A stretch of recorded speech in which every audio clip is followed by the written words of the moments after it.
Good morning, students. In this video, we'll continue with the that what are the different methods of birth control. So in previous video, we had discussed about that those two different methods of birth control. First was the natural method of birth control, or which is also known as traditional method of birth control, and second one was the barrier method of birth control. Now in this video, we'll discuss about the third method of birth control, which is the intrauterine devices.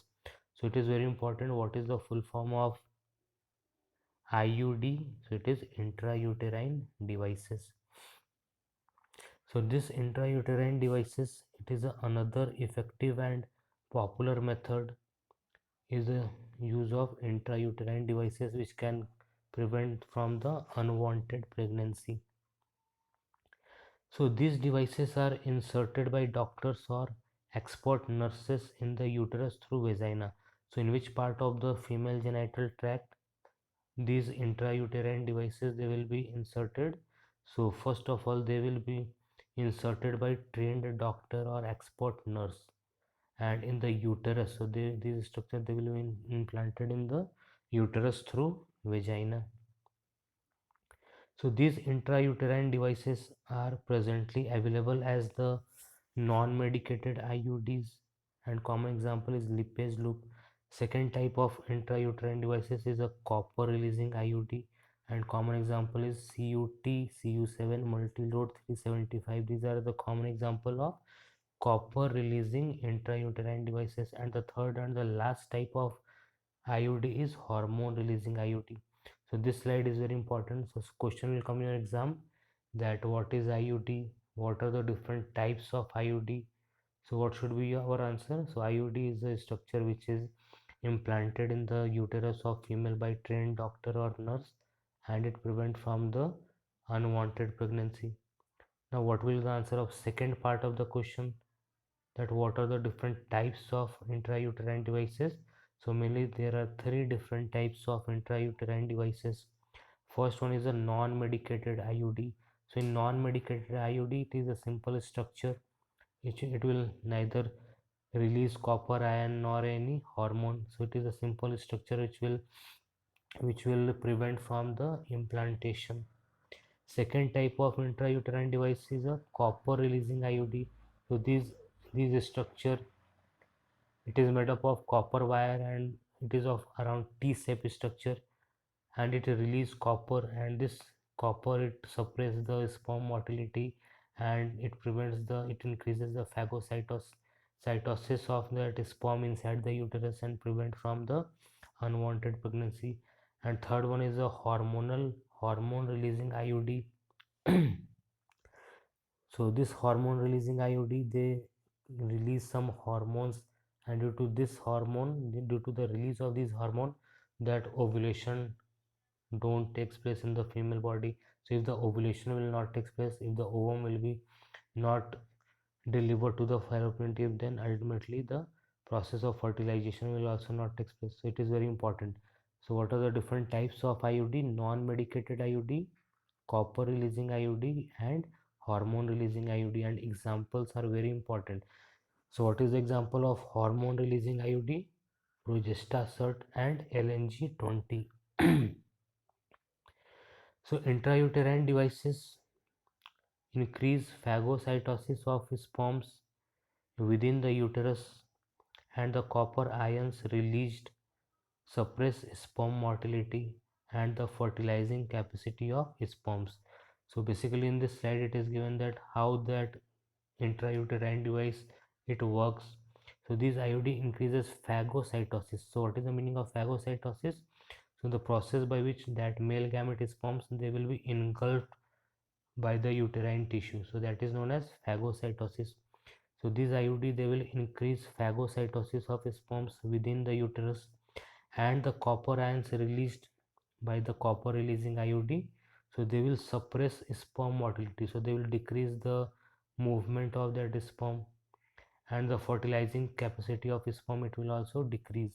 So point to point we have to answer that what is the use of that copper releasing IUD. So simply you have to mention these 2 points.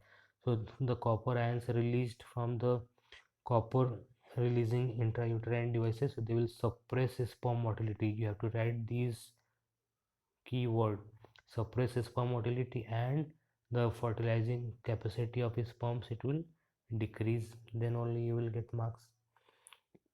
So this is the structure of that non-medicated intrauterine devices. This is the structure of Lippes loop. So simply it is a loop like structure which is inserted in the uterus of female, and it prevents from the implantation. In process of implantation will not take place due to this. And this is the structure of another intrauterine devices, which is a copper T. So it is a simple T-shaped structure made up of copper wire, and it is placed inside the uterus of female with the help of this thread-like structure. The hormone releasing intrauterine device, in addition, make the uterus unsuitable for implantation and the cervix hostile to the sperm. So in this slide it is given the working of hormone releasing intrauterine devices. So this hormone releasing intrauterine devices, apart from those other activities, so they will make the uterus unsuitable for implantation. So in the uterus where the process of implantation takes place, so these hormone releasing IUD, it will makes the uterus unsuitable and cervix hostile. So what is the meaning of cervix hostile? So that cervix, a thin mucus like substance will get deposited, and it will prevent the entry of sperms into the uterus through the cervix. So these 2 points are very important, that they will make the cervix hostile to the sperm and unsuitable, they will make the uterus unsuitable for the implantation. And what is the example of hormone releasing IUD? Progestasert and LNG-20. Now intrauterine devices are ideal contraceptives for the females who want to delay pregnancy and space children. It is one of the most widely accepted methods of contraception in India. So this one is also very important point. So for which couple IUD, intrauterine devices, is ideal contraceptive method? So for those females who want to delay pregnancy. So suppose that if any there is a newly wedded couple and they don't want children for around 3 to 4 years, so such couple, such female, they can use that intrauterine devices to delay pregnancy and space children. Suppose if any couple having one children and they want to give some space, and they want next children up around 3 years or 5 years later, so such couple, such female, they can also use that intrauterine devices, and it is one of the most widely accepted methods of contraception in India. Now we'll discuss the another type of that method of birth control, which is the oral pills. It is also known as oral contraceptives. So oral administration of small doses of either progestogens or progestogens estrogen combination is another contraceptive method used by the female. So in oral pills or oral contraceptives, mainly that in the form of pills, so these hormones are taken. So these progestogens or progestogen estrogen combination of these two hormones, it is mainly taken by the female in the forms of pills or tablet. So they are used in the form of tablets and hence are popularly called as pills. Pills have to be taken daily for a period of 21 days, starting preferably within the first 5 days of menstrual cycle. So at what time any woman can have these oral contraceptive pills?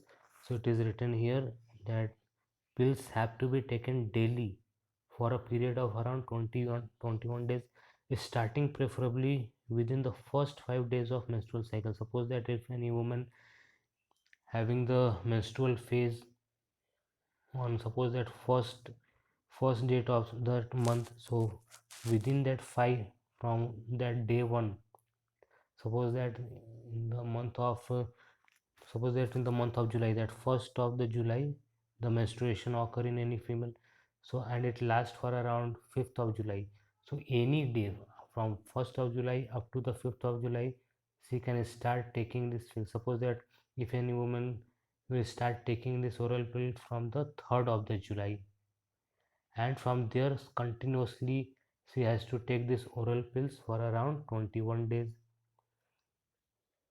After a gap of 7 days during which menstruation occurs, it has to be repeated in the same pattern till the female desires to prevent conception. And after taking that pill for around 20 days, she has to that stop taking of those pills, and again that next menstrual cycle will occur.